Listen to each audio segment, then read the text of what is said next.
All right. How's everybody doing? I have no idea if this is working, but I think it says I'm live. That's Maisie. I'm going to try to be a little more relaxed this time. Maisie!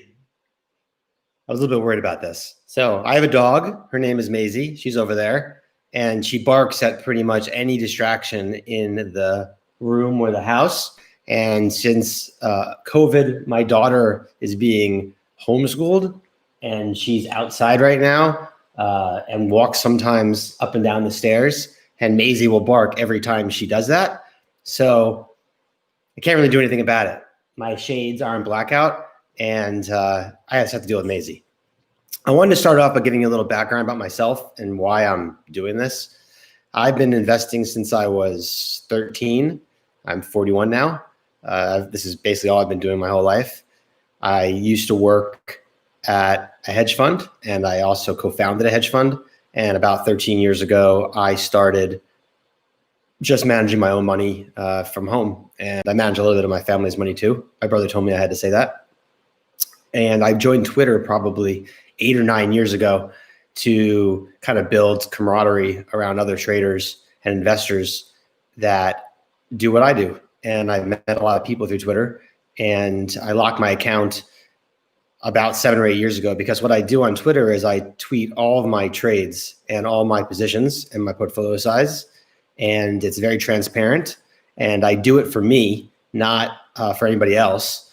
It helps keep me intellectually honest, and I just like the idea that if I can't tweet a trade or tweet a position size, if I'm too big in something or if I'm embarrassed about something, then I probably shouldn't be involved in it in the first place.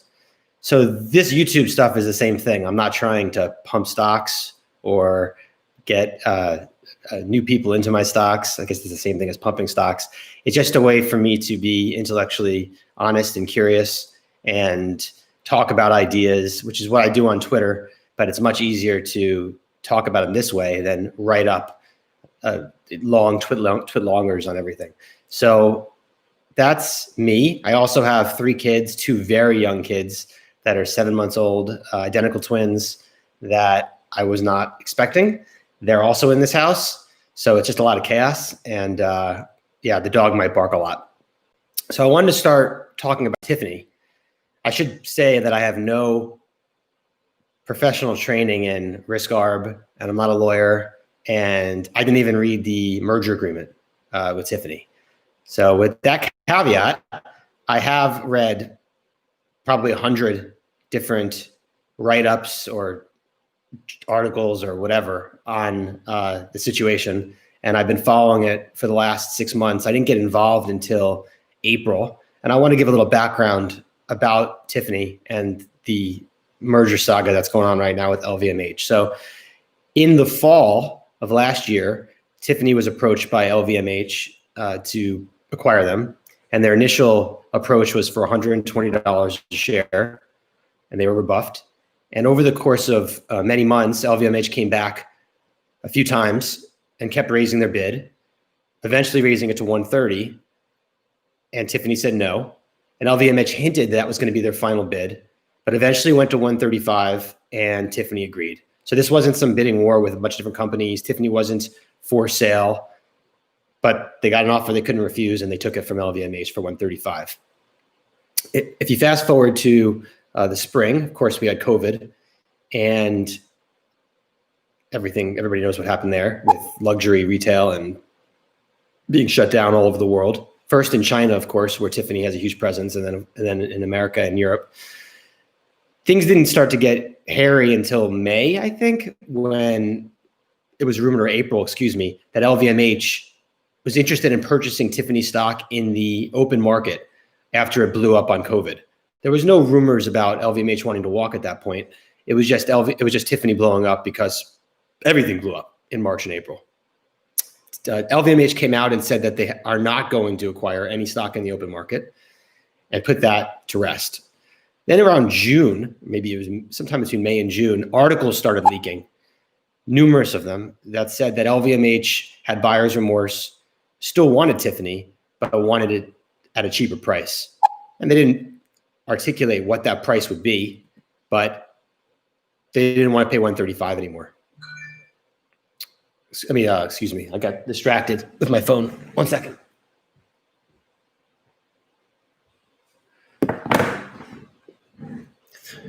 So these articles came out, and David Faber did a bunch of reports and said this is true, that LVMH, who's CEO of LVMH, is the richest person in Europe, and the richest person, of course, then in France. His name is Bernard Arnault. I think that's how you pronounce his last name. I'm just going to call him Bernard. And Faber said he wanted to recut, but he had no way to do it. There was no legal out for LVMH because Tiffany has not breached any material adverse clause or had a material adverse effect. So that's May, June. The stock blew up to 114, 115 versus the 135 acquisition price. And the summer went on, and we were still waiting for them to file with the EU for regulatory clearance. That was basically the last thing that had happened. There's a few smaller jurisdictions that also needed to be cleared, but the US had already cleared it, and that was the only real gating factor to close the acquisition. Well, everything kind of blew up a few weeks ago when we woke up one morning, I think it was early September, to Tiffany filing a lawsuit in Delaware saying that LVMH has breached its merger obligations and has not filed in the EU and other regulatory agencies in a timely manner. And they did this because they had no intention of ever closing this acquisition. The outside date, so that's the date that either party can walk if they don't get all the regulatory clearances, is for middle November. Now, the really interesting thing that happened that morning was LVMH came out and said that the reason why they can't close this acquisition is because a French minister who is basically in charge of foreign affairs, he's not in charge of finance, said that in a letter, they ordered, this is what what LVMH claimed, there was an order in this letter that they are not allowed to close the Tiffany acquisition due to the ongoing tariff war with France. So France is thinking about implementing a digital tax on Google and others, and the US doesn't like it, Trump doesn't like it, and it's being stayed until January 7th, I think it is. So in this letter, which LVMH claims is an order, it says that they shall not close this acquisition until January 7th. Shall or should. There's all debate about what the actual interpretation or the actual language is in the letter. Interestingly enough, Tiffany has never seen the letter. They only saw a translation that LVMH gave them. LVMH never provided them with the actual French letter. So Tiffany sues. LVMH claims that it is a binding order, which in the merger agreement, if there's a binding order from a government that says you can't close, that is a legal out for LVMH. However, if it's proven that LVMH shopped or solicited the order, then that would be illegal under the merger agreement. So I'll repeat, binding order, you're allowed to walk, but if you ask for the binding order, you cannot walk, or you will have to pay damages, either specific performance, which means you're forced to close the merger at 135, or actual damages, which would basically be recouping the premium from where Tiffany was trading probably before the merger was announced to the 135. Well, a lot's happened in the last 3 weeks.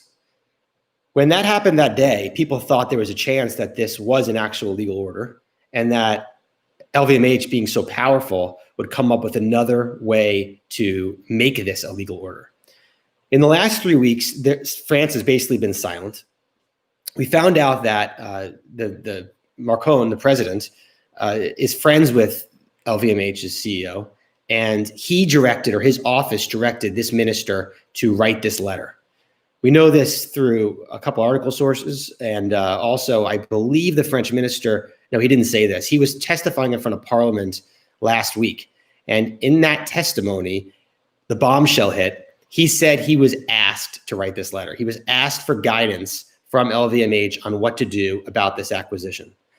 That goes completely contrary to what LVMH said the day this merger blew up, that this was a binding order that was directed to them. This has also been said in numerous articles in the last 3 weeks, that LVMH was shopping for a letter. First, they went to the finance minister, and the finance minister told them, no, I'm not going to write this letter. And then they found this minister of foreign relations willing to write the letter. So where are we now? Tiffany did a court hearing on Monday, had a court hearing on Monday for an expedited hearing, and the judge was sympathetic and agreed. So there's going to be a court case on the first week of January. This isn't enough time to get this done before the first regulatory clearances expire in February. It's the US clearance expires in February, which I'm guessing is a year after it was cleared. I see a few different options here. At first, I thought there was no way Tiffany would ever recut from 135, and I thought for a few different reasons this was why. Number one, they have not experienced a material adverse effect. They just haven't. Their business has not been impaired any differently than any other luxury jewelry business or luxury business in the world. They've managed it very well. LVMH's biggest bone is that they pay their dividend the last 2 quarters. But in the merger agreement, it gives them the right to pay the dividend. And Tiffany notes in the last 30 years, they've never not paid a dividend and they've never decreased the dividend. So I don't think a judge is going to be sympathetic about that. The dividend did not put them in any harm's way of becoming insolvent because of COVID. The second thing regarding whether their business has been impaired, pretty much everyone across the board, you won't find a single thought piece that they have experienced a material adverse effect. So all that's left is this letter, which has kind of been proven now is a fake letter. And the purpose of the letter was simple. Arnault wanted a price cut. He didn't know how to get a price cut. He couldn't get one through a material adverse effect. So he got this letter. It was supposed to be secret, supposed to be private.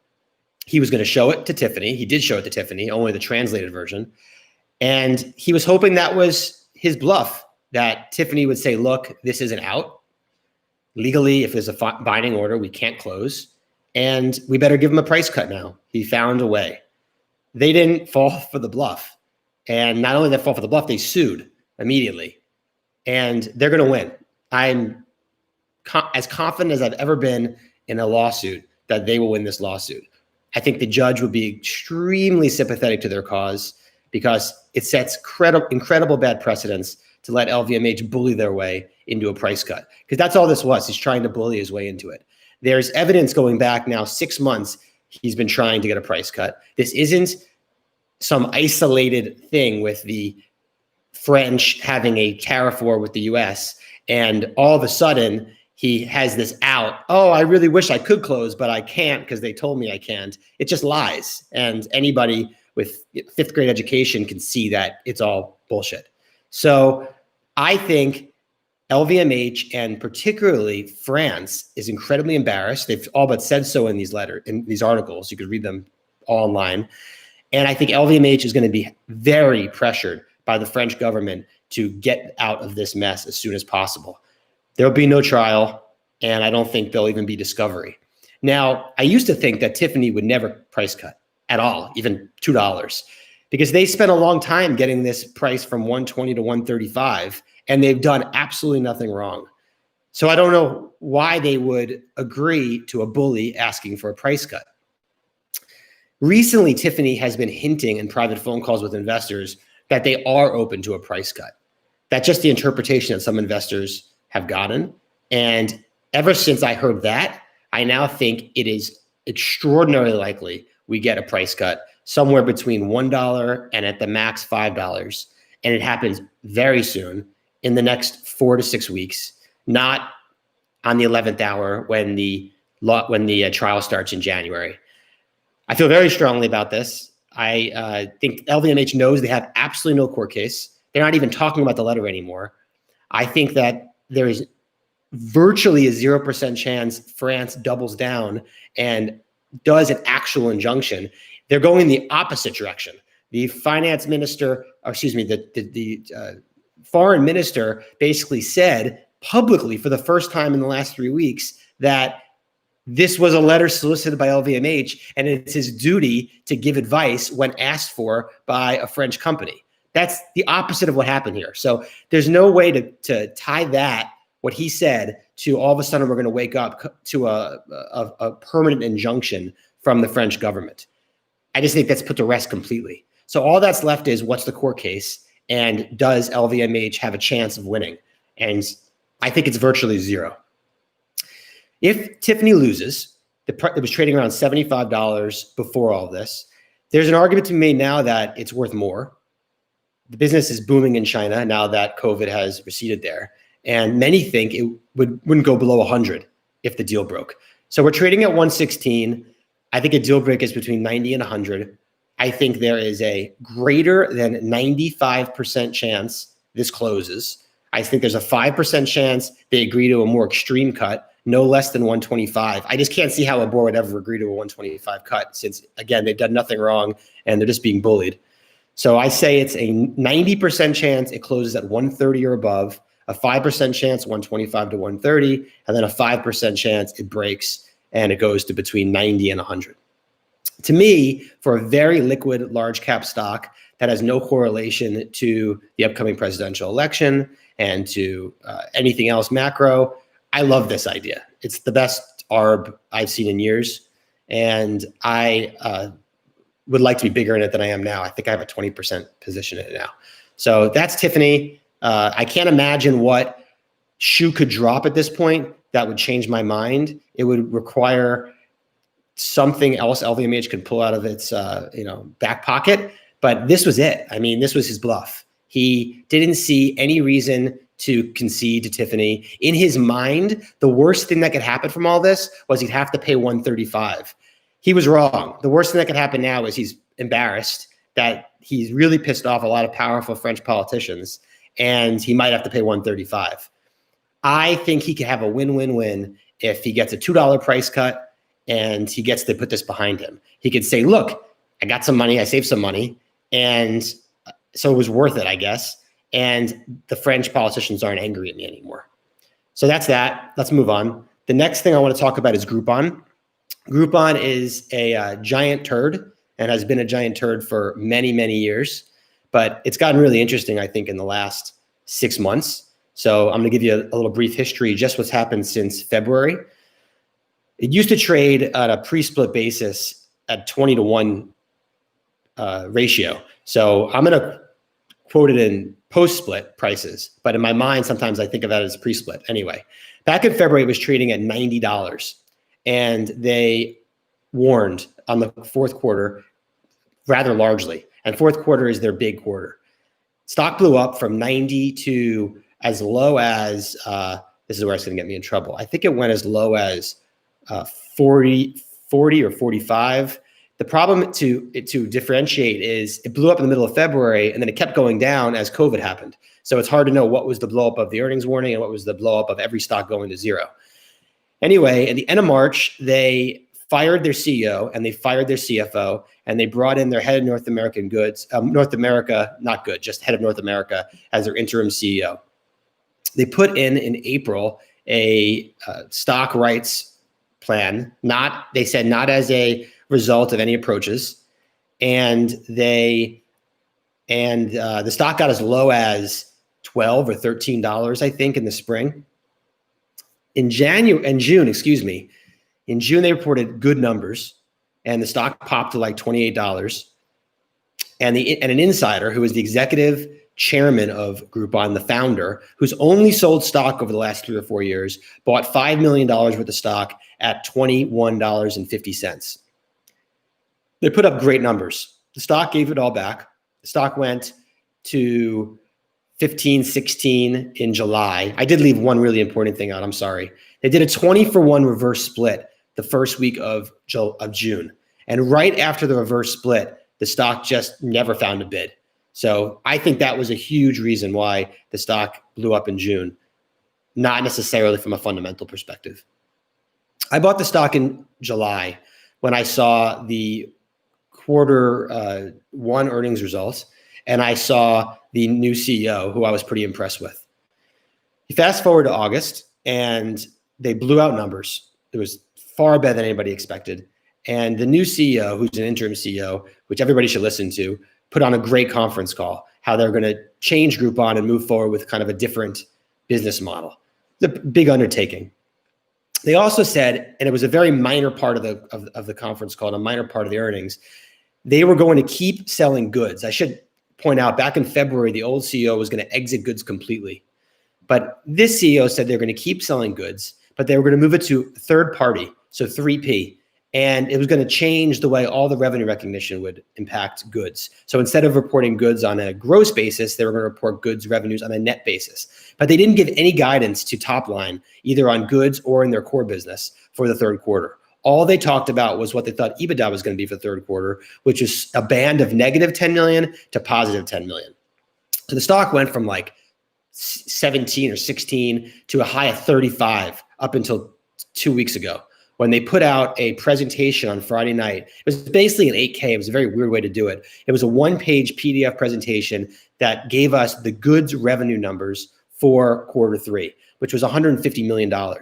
Well, the street's at 200 million, so it was a huge miss. And they explained the reason why that was the number was because of the move to 3P. But there was no expectations and nothing to base it on, since they never guided in the first place. The stock has not upticked since that day. It's gone from 33 to now I think it's 22 or 23. And I think this is a tremendous opportunity. To take another step back in January, there was an activist shareholder for the first time in years. He owns a little bit over 5% of the company, and he settled with the company, and he has a board advisorship. So he gets to see all the board meetings, and he has a standstill for the next year now. He can't solicit any proxies or do any activism until the end of this year is when he's allowed to start doing that again. But it's great to know we actually have somebody overseeing this company besides the current board of directors. The executive chairman owns 13 or 14%, and he's always been a seller. He at the equivalent of around $90 a share until he bought $5 million worth of stock in June at $21.50. So the market cap right now is about 650 million. There seems to be a lot of net cash in the balance sheet, but it's not. There's a ton of payables, and there's a ton of there's some debt. So the way I look at the balance sheets, it's kind of a wash. I look at the net debt and I say it's about zero. I don't look at it as having any net cash. So I look at the enterprise value at somewhere around $600 or $700 million. Groupon thinks, again, this is, you got to take it with a grain of salt, but they think if they can get back to 90% of their pre-COVID business by 2022, they could do 250 million of EBITDA on a $650 million market cap, and it will all be asset light. They won't be selling goods anymore. Obviously, if they can do this, the stock might go up 5 or 10x. But the reason why I'm most excited about Groupon is I think there's two reasons. I think for the first time in years, you actually have tailwinds with this company, and the next few quarters are going to show actual growth, either quarter over quarter or year over year. And going into 2021, you're going to have real tailwinds because all their business, which is, working with small businesses, had a disastrous 2020. And they're going to use someone like Groupon to get their business back on track once we exit COVID. And 2021 will definitely be an easier COVID year than 2020, whether we have vaccines or not. People are just not going to stand for another full year of sheltering indoors. So the comp's there. It's going to be an easier comp for 2021. And then further, they took out hundreds of millions of dollars out of the business. They've leaned their cost structure tremendously. So they fired about half of their staff in the last 6 months. So if they get the top line moving again, and they have a cost structure that's lean, you've never seen a Groupon with top line growth. They haven't had top line growth in many years. That coupled with how impressive I thought the CEO was, I think you're going to have real good quarter over quarter numbers every quarter. And I include what just happened with this warning on goods, which is completely irrelevant to the story. I'm not just saying that because I own the stock. It's just not the story. So quarter three, they estimate they're going to have negative 10 to positive 10 million EBITDA. I think they're completely sandbagging, since they completely sandbagged in June. In June, they guided to the second quarter numbers in the middle of June. There was only 2 weeks left in the quarter. So 10 of the 12 weeks were done. They gave an EBITDA guidance number, and they blew it out of the water in August. Also, the executive chairman purchased stock a week after they gave guidance. It's a little sketchy. I think they're going to do that again. I think quarter three is going to be phenomenal. Can't tell you what they're going to do, but I think it's going to be a great bottom line number. And then you go into quarter four, and quarter four is their seasonally good quarter. And also you have all the COVID tailwinds, not headwinds, I think you'll have from the previous 3 quarters. So they're no longer losing money. They're going to be making money. And going into 2021, you'll have a leaner cost structure by hundreds of millions, and you hopefully have the COVID tailwind. All this on a $650 million market cap with no net debt. The reason why I like it, though, so much is I think there's a put. And they've been rumored to be for sale for years. but they've always been a pretty expensive company. When I say expensive, I don't necessarily mean from an EV/EBITDA perspective. I mean from a market cap perspective and just the sheer size of the company to be able to swallow it in a merger. So up until February, it was regularly around an $80 or $90 stock for years, even higher, $120, $150 stock. That equated to a multi-billion-dollar market cap. And if you want to put a premium into it, another company might have had to pay $2 or $3 billion in order to acquire Groupon. In fact, if you just go back a year from today, there was an article, it was a year ago this month, that Groupon was considering acquiring Yelp, and Groupon was smaller than Yelp. I believe at the time, Groupon was like a $1.8 billion market cap, and Yelp was a $2.2 or $2.4 billion market cap. And the reason why Groupon wants to acquire Yelp is there's hundreds of millions of dollars in synergies if the two of them were to join forces. Now, those numbers might be a little lower today considering how much fat Groupon's cut out, but it's still there. And the rationale behind a Yelp Groupon merger is very strong. So I believe in the next 6 to 9 months, we will see a merger with Groupon and either Yelp or maybe Angie's List, or I think we'll see Groupon get taken private as they try to work through this transition the new CEO is doing.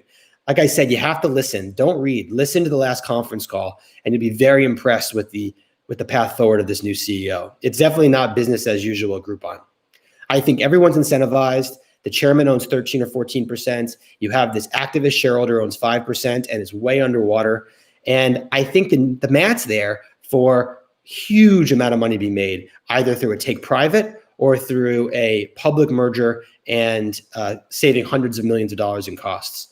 I have a hard time seeing how you lose, given they've already got the business to break even in the worst pandemic atrocity, their business could ever face, I believe. So I don't know. I don't think they're going to go to a cash burning situation again. I think that the worst case scenario is they will be cash neutral, though it won't take much at all for them to make $100 or $150 million next year on a $650 million market cap and enterprise value. And I love it. The really odd part about it is the implied vol on the options is huge. So whether you look at 3 months from now or 6 months from now or a year from now, it's 100% implied vol. So there's a lot of ways to profit off of that. I own a bunch of call spreads in Jan 22. I wouldn't buy those today, but they're 20, 30 call spreads and 25, 35 call spreads. And at the time I paid $2 for them, or even less, $1.70 for the 25, 35s when the stock was trading at 17. I think today, what's very interesting is you could do a buy right where you could buy Groupon and sell a this year Jan, 35 or 40 call against it and get paid a lot for those 35 or 40 calls. Your risk there is that they get acquired sometime in the next 3 months and you miss out on the upside there. But I love selling puts on it, so I don't think there's much downside, and I like selling upside calls. So that's Groupon. Any questions, feel free and tweet at me. And I want to talk just a little bit more about BMYRT before I sign off.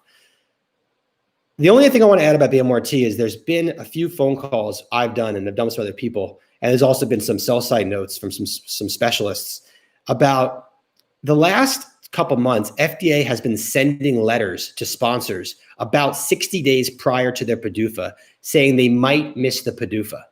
I've now heard this indirectly from an actual company, and I read about it in a sell-side note yesterday.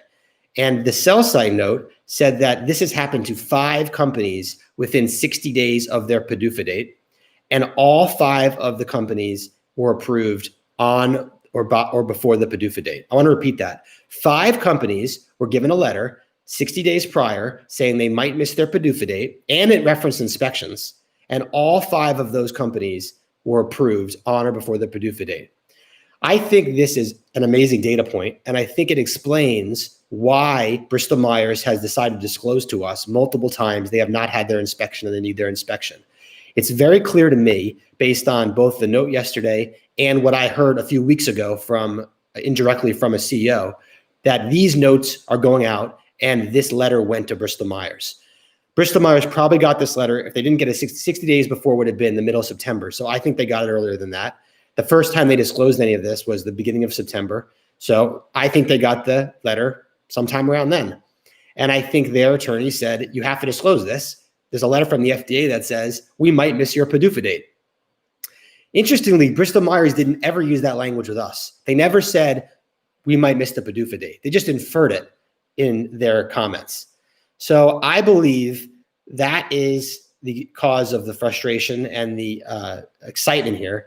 And if it's true that those other 5 companies all got the letter and they all got approved, this is all much to do about nothing. And we'll see. But I think that's something that's worth sharing.